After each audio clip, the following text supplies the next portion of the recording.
the description wasn't in today's bulletin, but I have it from the rough draft of the bulletin before it got removed, and it's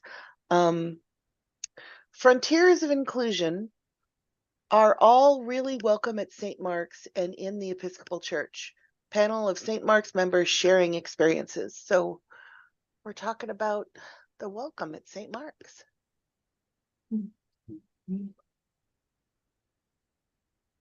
Well, if I had been prepared, I would have got out the prayer book. Only Grandpa.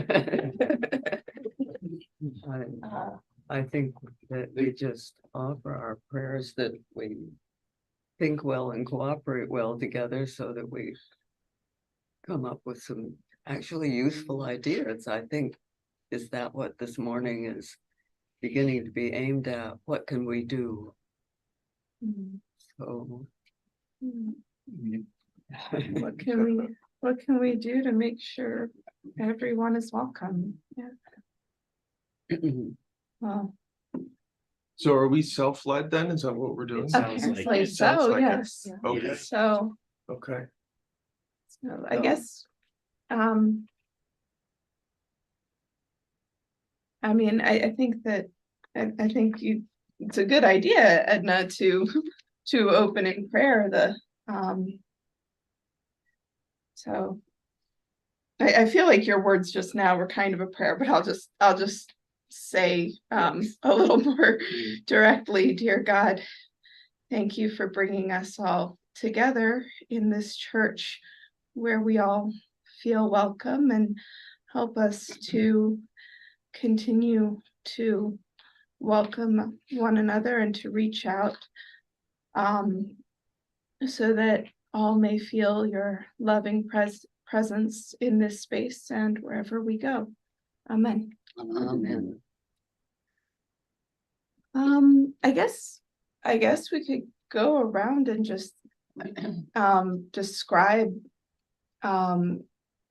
just say how we feel about how this church has welcomed us, or something that has stood out as a strength, and then maybe if we have any ideas for how we could expand inclusion, we could mention that too, just going around in a circle. I think that may be good to share your own experience and also what you perceive from the entire community. And as we can find out if we can get some new ideas to how can we get them better, be more inclusive or more, I don't know, we can, it's a good time to hear, the positive and the negative things, because they are not exactly. Can I ask people to speak up as loud as you can? Because my Yeah. hearing aids, and this is not a good place for hearing aids. Okay, And you all speak so quietly. Miguel? okay, I will speak louder. Okay. And Edna is just so sweet. It just makes a like it. difference. I'm trying to, I Always, don't want to miss anything. yeah. Yeah. Oh, thank you. That's important for inclusion too. Yeah. Yeah. Yeah, And a good example. yeah. Thanks. Good Well, you think that example. yes, it's also the things that we are not easy for us to hear, with somebody asking, that, but we forgot that this is a good way to be inclusive. Not as bad as Manhole though. Yeah. Say it right. So better acoustics in Manhall would be Yeah, that's what something we sounds- we could do to improve our welcome and accessibility. That's one of those things in the capital fund. I mean, capital gain thing. Yeah. On that note, on a positive, like one thing that I appreciate is that there's speakers, playing the whatever the audio is going on. So if you're in the narthex, you can still hear the sermon, and even maybe if we had that in the Undercroft too. I know the children's church meets down there. But it is a speaker downstairs too. There is, It is. okay. I'm also here. Yes, Yeah. yeah. So most areas they are speaker. That But is main really hall we have helpful. to set up the special setup, but we can get something there too. That's good. I know it. Yeah. Lori Lois is entering the waiting room. All right. Well, we were the question was to share our experiences. We started attending this church in March. so- In March, Yeah, just March, Just wow. March. Well, you're the opposite of me then. I have felt welcomed here on a lot of fronts. Spiritually, I do not come from an Episcopalian background, but people have been very gracious in explaining the things that are foreign to me. And George in particular took many hours to talk with us into the evening about what it means to be an Episcopalian, what it means to be a part of St. Mark's, all of that. So it's been a really good experience and welcoming experience for us. One thing that I've been thinking about a lot more lately, we had a friend visit us who is in a wheelchair, and he didn't end up coming to church with us, but that would have been physically difficult had he, for obvious stairs reasons. So that's a place where I know that's something listed in the capital campaign Yeah. discussions. A place where we could be more welcoming. Mhm. I do think Father George talked about another elevator. Like, I mean, we have one, and I do think he talked about having another one. Well, I know I think they're some things discussing all about kinds of that. ways. You do? Yeah, because he admired the lift that we put in at my house. I can get in and out of my house at the back door because I have a lift.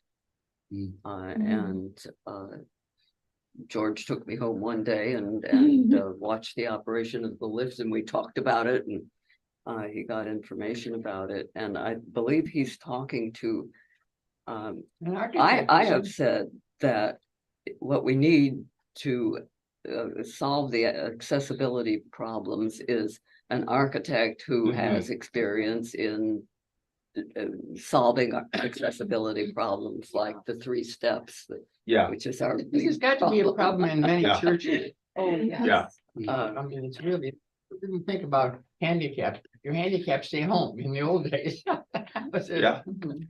But I think that what's being considered is a lift that could go that much, and a lift like that would be easy, and I mean, it's expensive, and you'd think, oh, this is a huge machine thing to solve a little problem, but it works, and it can be made to work, and then once it's there, it's easy.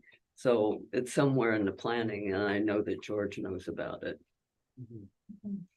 It's a money thing. Mhm. I think isn't Oh, that yeah, what yeah. we're It's a gonna big deal part. with in the future is things that need to be done and the money it's gonna cost and how do we arrive at enough money to cover that? 'Cause that's- Kind of like the communal will to have a long-term project, because also because there are so many. We've connected many the buildings together that weren't designed to be together. Mhm. Getting in, but understanding how there's a fire door that's structured in there. So how do we work around or with the fire door that we can't even see? Yeah. So it's and I think that this is part of all of this is not only getting the funds for whatever it's gonna cost, but also having the focus for a long-term focus. Yeah. Cause that could take a couple of years still, which is fine. Cause you get, again, like you said, architects who know Who have renovation worked on these for things before, accessibility. Yeah. Yeah. To get the plans, to get the drawings, to get and then to have it go through vestry so that we're actually still open, transparent about what we're doing. Yes. Yeah, Mhm. yep. But also, I think we need money. Now, I'm not here to talk about money, but I really think that one of the main things is maintenance, just church maintenance. I mean, the basic things that we have in our houses, basic things that need to be taken care of, and that's Mhm. is equal in importance, I think, to the handicap accessibility, but. Yeah. so- Mhm. Anyway, so you felt welcomed here. That Yeah, was a Yeah. good thing. Mhm. I came here an awful long time ago and there were, I keep thinking it, but I'm sitting here, how many things have been built and added on since I've been here? I mean, you really, you know, I was younger than you when I, Mhm. anyway, it's a beautiful church and it's got everything you need in a church, but you have to keep being open-minded. But I think if we're talking about the physical layout, it's the people. This church Yeah. is just such a welcoming, wonderful place. From everything from the open doors, the literally open doors, to the name tags so people know who each other is, Yeah. to the more important things like people Yeah. and Yeah. the people's responses. to And each if other. I ever see somebody I think is new, and I'm sitting in church, I think they say, well, yes, but somebody already asked me to do, you come to Dr. the King or some, Mhm. you know, some way to get involved. And I think that's what our good thing is. We encourage people to get involved if they choose to. But there's never any pressure, you know. I don't want to keep saying about back in my day, but we used to, you know, say the old priest who was a dear man, my husband never came to church. But he would come to our house every Sunday and bring something. And Fred says, here comes that cute old man again. Yeah. He wanted desperately to get, because, you know, I never heard of George saying, where were you last week? Or where's your husband? I mean, there's none of that kind of thing. And that's Yeah. why people feel welcome. I think the bad part is people, you know, felt, oh my gosh, I did something wrong. And nobody does anything wrong here. That, that sense of it being okay that a couple does things differently was also really important for my relationship. Aubrey works, so she's 800 feet that way, but also her faith expression is very different than mine. The importance, what she finds important is different than mine a lot. And that took a long time, actually, just for our relationship, for her to feel confident that she could follow her own path. We're open to each other, we're both Christians, but that was a big personal thing that we had to work through that would have been complicated in a culture that demanded, where were you? Or where he never shows up. Why? It's like that would have not been good. Yeah. Mm. I feel like it's not just that it's not judgmental, but that you're actually appreciated for Yes, who yes. you are. And that's wonderful. And you know, we felt welcome from the start. And I think that what stands out to me the most as a special needs mom is how incredibly welcoming and accessible they are for my for Hannah, for my special needs child, because I mean, now that Father George is welcoming the kids to the altar, Hannah just loves that. Oh, yeah. She's so at home. And on days that we can't go to church because, well, it's not Sunday or something. I mean, and of course we could come to church, it just wouldn't be the same. There wouldn't be a service. But on days that we can't come to church, sometimes she'll say socks and shoes for churchy church. And we'll say, Wow. tomorrow, that's not yet. And she really loves it. And of course it's been a welcoming place for the whole family as well. I did ask some people what might make St. Mark's more welcoming for them. Some people who have been to this church, but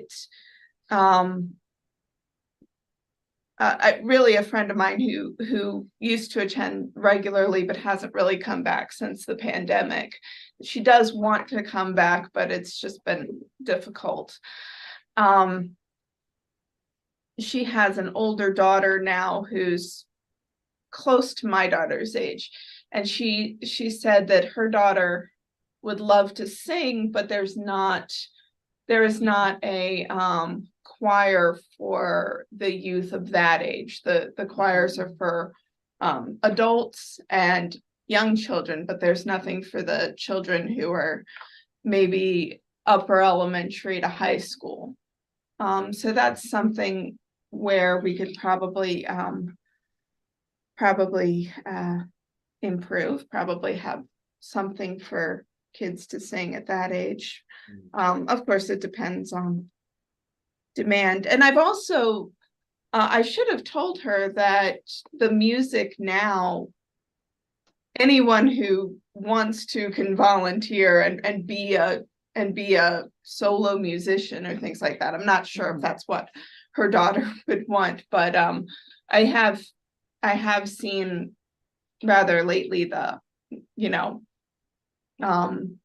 if you're a musician, tell us, we would love to have your gifts. And so that's been very welcoming. Or if she just had one accompanist, Potentially, somebody yeah, with the piano and then her. it might, Yeah. maybe. Lower the age for a choir, I think teenagers could surely be welcome in the Sure, I choir. think they could. When That's my true. daughter The was direct 4, conversation with Seth Yeah. would probably be the most expedient because he Yeah. would be the one to know. Yeah. Like you said about interest, because there's 3 choirs now and that's a lot. And to your point, but at the same time, because there's that gap, who or where can there be more flexibility so that people who want to participate at any age range feel comfortable, Yeah, and Would do a some, teenager be welcome in the choir, do you think? so, let's see why not. well, that's been asked before, it and it has? sounds like there's some logistical things that would need to be addressed. So Oh. whether that would be to having another choir or to having teenagers in general welcome as part of one choir or another. We'll be up I'm to sure Seth, that I guess. there's, Yeah, yeah, so that would be a good question for Seth. Yeah. yeah, I'm sure that there would be, I think it would be good for there to be a place for people in that age group to be involved in music. It's just a question of where and how. yeah. When Wait. my daughter was 4, she said she wanted to sing in the choir. And somebody in the choir made her a little choir robe and they let her sing in the choir. That was a tiny church in Gallup, New Mexico in the 60s. Yeah. Yeah. And but about teenagers, they really ought to think of themselves as Adults. adults Yes, to think a so too. degree. Yeah. To be ready to talk to an adult instead of thinking that they are a separate thing that has to be all by themselves and have their own culture. Yeah. They To don't. know that they, they're should getting be old required. enough to understand a lot of adult things, and they should always feel welcome to join. I don't know what in our society right now penetrates that barrier. I mean, the funny thing to me is about books. When I was a child, it was a matter of course that novels were written for grown-ups, and children might read them if you were a good reader. And my junior high school library had grown-up novels in it, which some of the teachers said you shouldn't read that. They told us you shouldn't read Captain Blood. We all read it.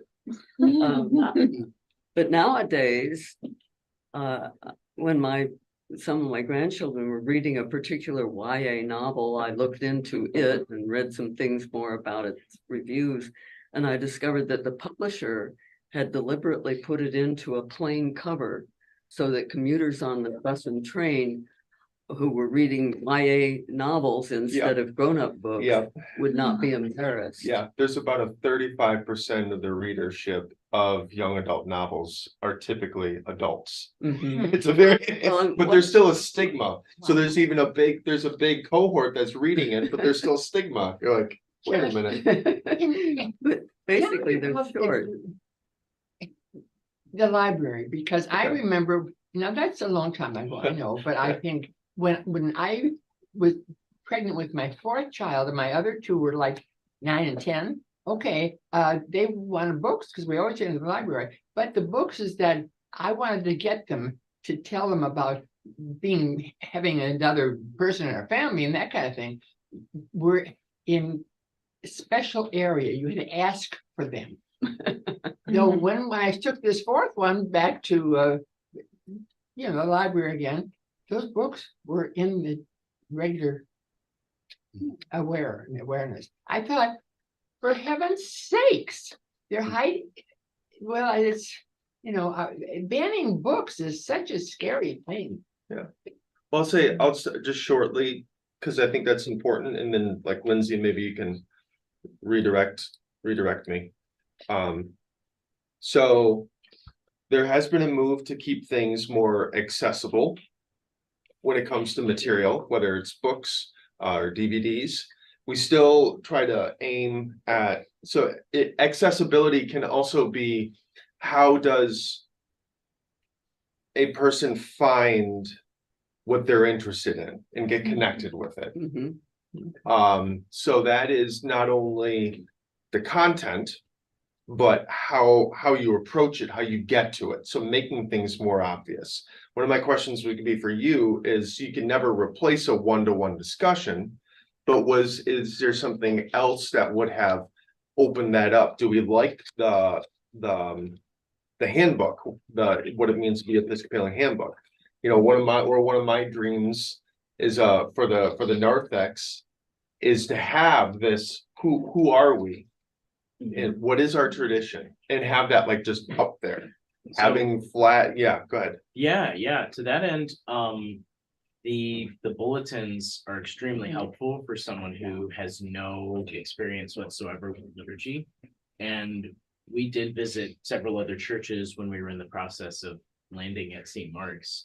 So we visited another Episcopal church out in Geneva, which is also called St. Mark's. Yep, I've been there.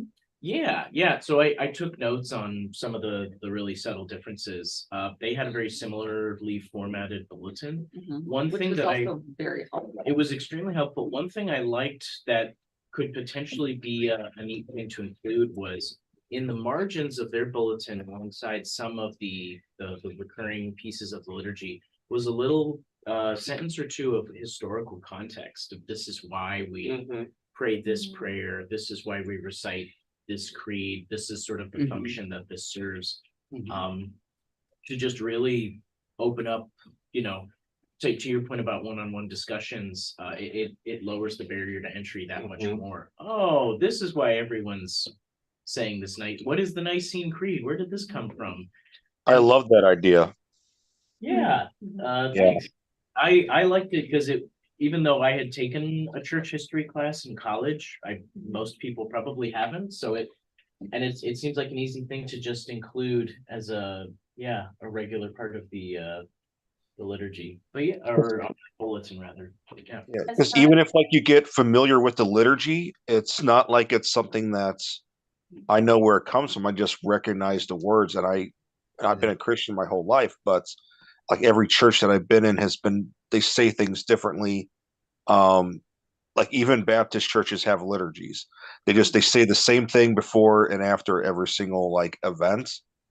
They even do stuff like saying after reading the scripture, saying all God's people said, and everyone goes amen, like every single time. So just viewing it as just a liturgy in general versus having a historical context for why that specific liturgy was chosen to be like the same thing throughout the years would actually help me a lot too, I think. So that would be a good way to adjust the bulletin, or anyone else like me who is comfortable with liturgies because they visited other churches but aren't necessarily privy to why they're there. I don't know if children who are raised in the Episcopal Church are trained in all that stuff. And so it's just assumed that everyone knows it. I don't even know if that's true. That's just an assumption on my part. Mhm. So as far as, Yeah. so as far as content goes in printing, the logistical questions, what if we made the handbook, which has all those, all that commentary, just more either obvious, like either out there or saying, if you want to learn more about what's in this or the bulletin, read this book, which is back there. Mhm.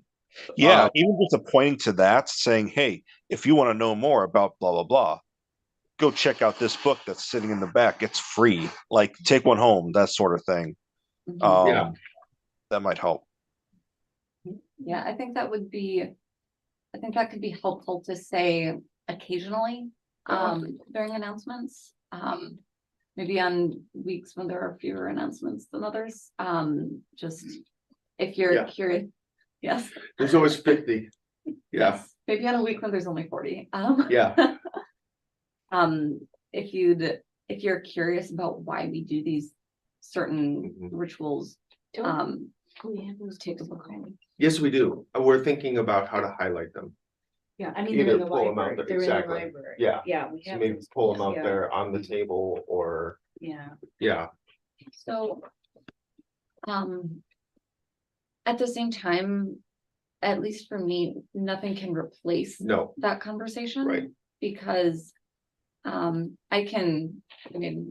I have loved reading for my whole life and I can happily read all day long. Yep. And, if I don't have human connection, the connection that I have is with a book, which is good for education and does not engage someone else's heart and emotions and personality, and there's not that connection. Yep. So I think that could be done one-on-one or with a small group. But I think there still does need to be personal conversations. Mhm. Yep. And Kevin, real quick, we didn't see you come in because we didn't have non-video participants showing, but we'd ask the opening question, what's in your experience, what made you feel welcomed at St. Mark's? And then as a part of that, what feedback could you also offer as a part of that? So Yeah, we're Oh, challenged. I've been here the whole time. I was here Oh, like okay. in the morning. Yeah. Good. No, Ashley's sick, so I didn't want to carry anything in. Yeah. So yeah. I hope she I- feels better. Yeah. Yeah. As far as like being welcoming, if you want my 2 cents, like going back to what some people were saying about not being pressured, not being hounded when you miss a Sunday is it's kind of a double-edged sword. So on the one hand, it does give me the space to sort of like exist and deal with my issues, and then I can just come back and I'm back, right? There have been times where you have to take a Sunday off and not feeling guilty about it or not being guilted into it or passive aggressiveness. But at the same time, if you miss like 2, 3, 4 Sundays in a row, just having someone say, hey, where you been, what's going on, how you doing, is a good thing. I feel like I've had that. Yeah. No, I'm saying like it's not so much a matter of well, sorry, she's Sorry. That's awful. Oh, yeah. Ashley. Oh. But like there have been times This where is like why this is why we're not there. Yeah. So I do appreciate that there are people who do reach out when you're not there for a while. Like you are recognized as having been, like, even if you're like, we weren't even there for a month or two and we missed a couple Sundays and people said, oh, I'm so happy to see you again when we got back. Yeah. And it was nice to have been noticed that we were gone. Yeah. Because the last church, no one would have known, or no one would have said anything. They would be like, "Oh yeah, they're not Yeah, there." that's a great point, Kevin. It's good to feel missed. Yeah. And it's a fine line you have to walk of like, you want to know that you matter and that your presence is noticed or your absence is noted. And you don't want to, that's a really great point to highlight. And It's that's, actually one of the reasons we like this church is because from the very beginning, like the very first day, people like Lois and there's lots of other people too, but Yeah. they recognized us from the very first day. Diane, like we would come to adult formation, and like I knew everyone's name and everyone knew my name, and it was only a matter of like maybe a month or two of doing that. So just having, even if it's just like 2 or 3 people who know that you exist, whether they hound you or not, it's just a matter of being accepted instead of being a blank void in a sea of people that are just a number to fill the pew. So Can I say something? yeah. Please go ahead. I've been here the whole time too. When I first came here about 7, 8 years ago as a recovering Catholic, I met with George and I said, first of all, what do we call you? And he said, George. And I thought, that's refreshing. Okay. The last church I was at, we couldn't even say Father Bob. It had to be Father last name. I mean, he was so formal and everything, even though we knew each other for 100 years. But nobody really reached out and welcomed me. And I come as a single person, as a widow. But I have to say, when I reached to other people, they couldn't have been more friendly. It's just that you have to be the one to reach out sometimes first. And so I did that. And I have to say, I didn't know who was new or old since I was new. And people have been wonderful about the name tags, because it puts everybody on the same foot. Diane's been here since before the church was built, but she's as friendly as can be and reluctantly puts on a name tag, even though, she's the matriarch of the church. But people have been wonderful about it, because I don't know about you, but if people don't sit in the same pew with the same clothes and the same hairdo, I forget who they are. So even though I've seen your name, I tell people, don't change your shirt or your hair. And you have to sit right there. But they don't, they move. So, and they change their clothes. So I need the name tags. And heavens, people are so willing to wear them, because it's so much friendlier to say hi Diane or hi Rachel or whatever, Kevin, and so on. And I just think it brings us together to know the names of people that you're praying next to. We're a spiritual community. We're not just a civic organization. We're spiritual. And that means that we are together in an entirely different way than we would be in any other group. So I just so appreciate people's willingness to wear them and greet each other by name and so on. And I think it's made a big difference for some people. So thank you to everybody. Everybody knows Diane, but she still puts it on. And I love making her do it. I think we give George enough credit. Yes, absolutely. Since I've been here for so many priests, and when George came, he knows everyone. He knows you immediately. He gets your name straight. And then the one thing that I had a retired daughter, and she was baptized and everything, but that was it. No priest ever mentioned her after that. I didn't expect it, but when George came, he said, let's go visit Rachel. And I said, huh? Yeah. I mean, really? Not only did he come with me to see Rachel, he came frequently. The ladies at the nursing home loved George. Oh, here comes that cute priest again. He was just delightful. And he was there when she died. He was with our family. I mean, it could not be more perfect. And I And my older son said, that's the best thing I did. I was on that church committee. Yeah, right. That's what he did for our church. So anyway, it starts with him. He's at the front door. He's saying, hi, how are you? And if there's a face he doesn't know, he finds out about them. I mean, I think he's the guiding light. That he is, his welcoming of us our very first Sunday here was so significant because he came down and introduced himself to Kyle and me. First of all, when we walked in, he noticed that we were new and came and greeted us during the piece. And then at the end of the service, came back and talked to us and remembered our names. And we hadn't put on name tags at that part of the morning yet, so. Yeah. When the first weeks that he was here, do you remember they did a photograph album of the parish? Yes. So those are he, so helpful. before he came, he knew everybody's name. Wow. Now, the parish was pretty small then. But Ashley had gone around, was it Ashley who took all the pictures? Who took all the pictures? Anyway, took the pictures and made a photograph album did that for weeks so that every regular attendee was in that book.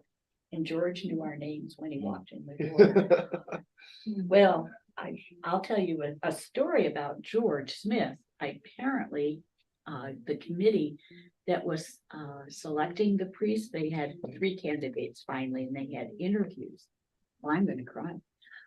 And one of the questions was, what attracted you to St. Mark's? Why are you applying to a parish that actually had lost 2/3 of its population?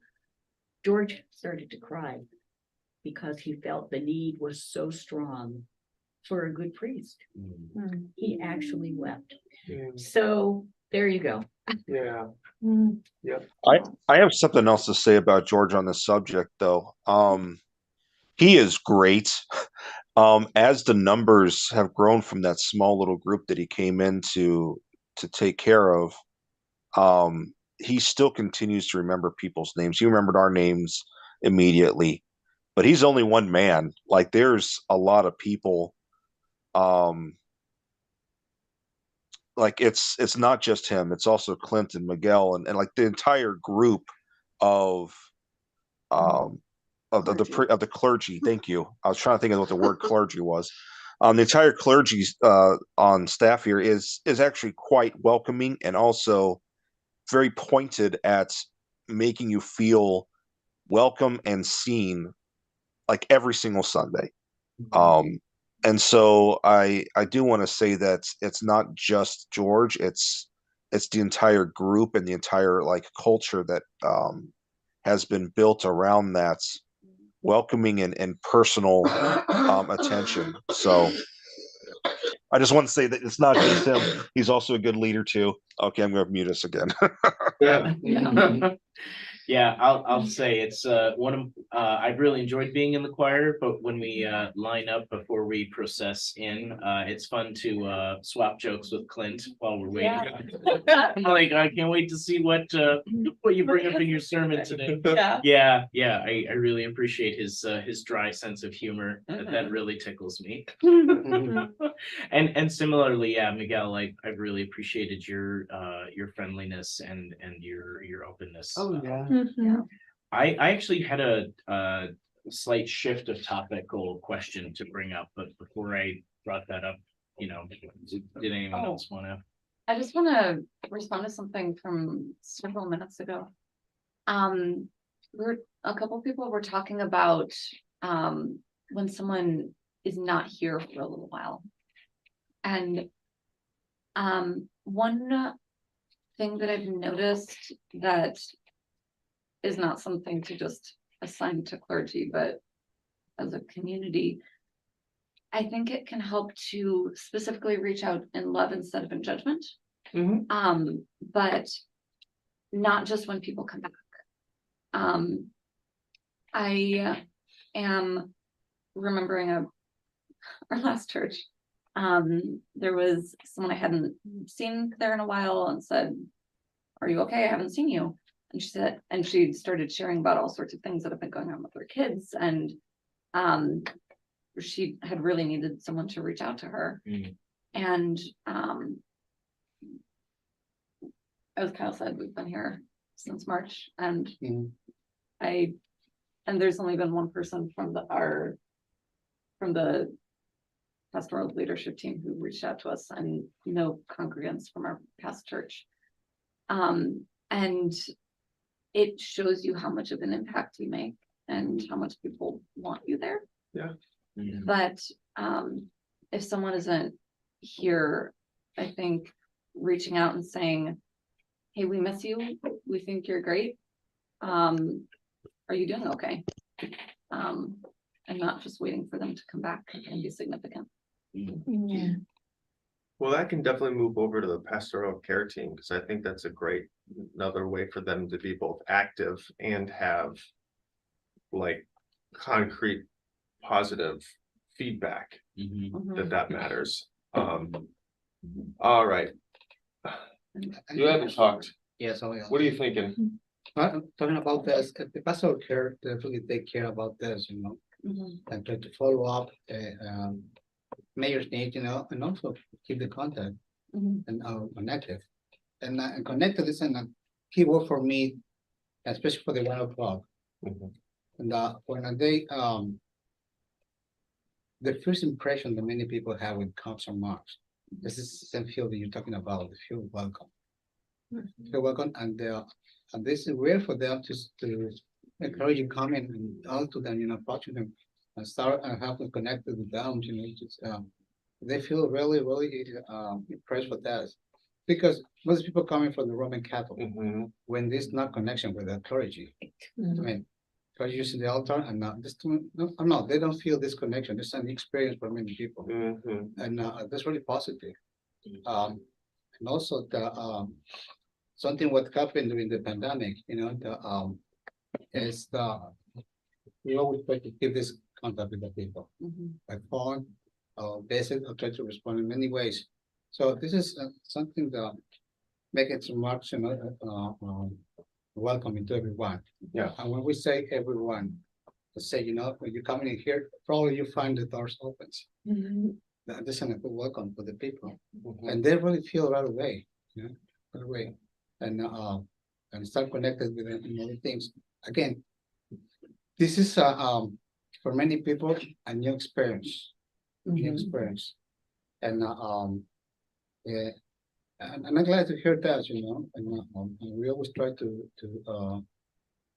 be consistent in this part. So, yeah, I hear recently in the convention. Yeah. And a lady from another church, and they struggle because many people left after pandemic. And I suggest that try to reach them, by phone, try to connect with them. Yeah, because something I learned in here is that we haven't seen many people in the 1 o'clock, and many people just came from sacraments. Yeah. This is really deep, but they are still connected with some marks in many ways. Recently, I've started seeing people who haven't seen 2 years, 3 years. I would say post-pandemic, and I can see the connection with them still connected. And also with the new generation start coming, this is the way that happen. But this is wonderful, Yeah. By the way, just for us a big challenge is about the names. Yeah. I would try to get all the names. I can visualize people. I can recognize every word. Yeah. But names, I'm so bad, Yeah. and but I think this is a job, George job, it's a key for him. Yeah. And this is wonderful. So everyone in his way, his own gifts, we try to accomplish. I like the word that he said, this is a really family or teamwork that we try to put something from contribute in this task for everyone. Well, I wanna highlight and embarrass you, something that was really important to me. Okay. When the shutdown happened, and then you and I did the communion in the cars, how we stood out there awkwardly, try to figure it out. It was just us, right? That was super important because it was a feeling like you and I were buddies, but also that we were doing something very holy.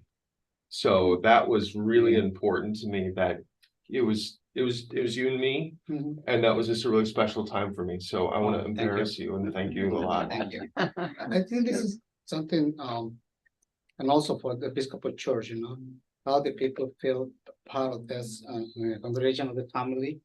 And, like right now, there's a new generation coming here, there's a lot of teenagers, they are start showing for the confirmation class. Good. And the parents start connected to and learning. So every time, every opportunity we have, we try to introduce to the what is the Episcopal Church mean? Because again, this a new experience for them. I insist with that word because it's really happy, But I hear many times for the first time, definitely they feel also welcome. Yeah. And this welcome, I think this is wonderful. So Marcus, I think it's part of his culture now. We are welcome. And this took time, to be like this. But yeah, and I think that the response and the engage with the families of people that his own needs. Yeah, we try to do a lot of work to outreach in many ways too, and this is another way to say welcome. We know that you have some needs, and we try to respond on maybe feel be present in your life with a very possible a way, and they feel that, so they feel that, and that is not much different for newcomers like you. When asking what is your experience for the first time, and how did you looking around? That what I heard that they answer the question, and we can say for the 1 o'clock is not much difference. Yeah, That good. because this Good. is definitely important to feel the experience. And this is what they define as a welcome, definitely. For Miguel, I have a question about our exterior welcome. Because something that I've noticed is that we have a big welcome sign. It's not in Spanish. And at some point, we had a church sign that said St. Mark's and San Marcos, and we don't now. And then I also remember something that Michelle Roman said when she was here talking about her church experience. She told about driving past the church and somebody was doing something and there was a Guadalupe outdoors. Yeah. And she said Yeah. to her husband, "Stop, we've got to go back." Yeah. And that made me think about, I happen to be fond of plaster saints, Yeah. whatever. But we ought to have a Guadalupe outside. And I said that at a Sacred Ground meeting, and this is why I want you to help me here. And Beth Quas immediately said to me, "Well, you'd better ask the Spanish-speaking people themselves, and how can we Anglos know Yes. anything about this?" Yeah. But I think Guadalupe is the important thing. If you just put up a Virgin Mary outside your church, everybody suddenly thinks you're Roman Catholic, and then they go away. Yeah. No, I think the what I mentioned before, the St. Mark's culture is to welcoming and also immersion in different cultures. St. Mark is a multicultural community too, and it's another way to say welcome to everyone, right? And for the 1 o'clock, there was a big way to connect with them. It's part of the Latino culture. And the little Guadalupe understand what does that mean, and but also what does that mean be an immigrant in this country and be able to preserve, all traditions, and this is what they found in here too. And then it's a good way to feel welcome. Welcome. Yeah, we try to have an many sides and bilingual, and there are many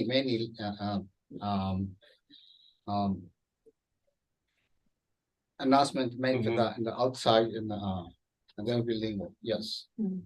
Yes, and again, this is what they feel so connected. And again, we connected not only here, out there too, because we got the cars and we send cars to as many people, to keep connecting, let it know, and the bulletin is something good. That there's something new for the 1 o'clock to get a lot of information, and they know how to manage the bulletin now. And they have in Spanish, also the first trailer, that's, directions, what does that mean? And people very reading, it's important part introduced with the newcomers, new people. But again, what happened in Samar, it's a new total experience for the 1 o'clock. Yes, but also still feel, it's all traditions. Okay, so I have a business question. When is the Virgin of Guadalupe Festival? Because there's a wedding and reading rehearsal on the 8th, the 9th, the 7th and 8th, and 9th. It's 11. The 11th, Monday the okay. 11th is gonna be the The celebration. Monday? 11, yeah. Oh my gosh, I thought, oh my gosh, how are we gonna clean up after a wedding in Camp de Guadalupe? The first day is 11/12, but we celebrate a day before Okay, because there's tradition to come into the before midnight to sing in like the happy birthday. Then we call mañanitas. right. And also we find that 7/12 is difficult for people, so we serve like Oh, you have everything going. a Yeah, Eve, like a festive Eve, before the day. Yeah. all right. Have you not been here for the Guadalupe I have Festival? not, and I don't know what it is. Oh, the Virgin of Guadalupe. Mhm. Well, she appeared to the peasant, I don't want to say that, Yeah. peasant, the farmer. Usually in the bulletin, Juan Diego. yeah, it's an announcement made there. And so the people quickly wait to the Okay. what it's about. Read that. Yeah. Because it's coming, Mhm. a little bit the story, you can read. But in general, what this is something important for, especially Mexico, but not only Mexico, Latin America too. You'll see it even on the news, Mhm. where they have in Chicago, it's in the suburbs where they Yeah, have the the big. mountain, yeah. Yeah, it's a huge festival, huge, bigger, I would say bigger than Christmas. For us. But Roman and Episcopalians and with this Latino community, you're gonna see this fest Okay. happen. Yes, Yeah. and here we got a program that starts on 6 o'clock. We got a procession, walking from the Roosevelt Road to here with the lady with Station Guadalupe and a family singing around. Mhm. It's interesting, it's in a good way to engage with Yeah. culture. Because the first time everybody was looking, I was like, that, what is that? I And it think was the first snowing. time it was snowing, yes, I remember. It was beautiful in the snow. So, And speaking of snowing, I'm gonna need to stop the recording now.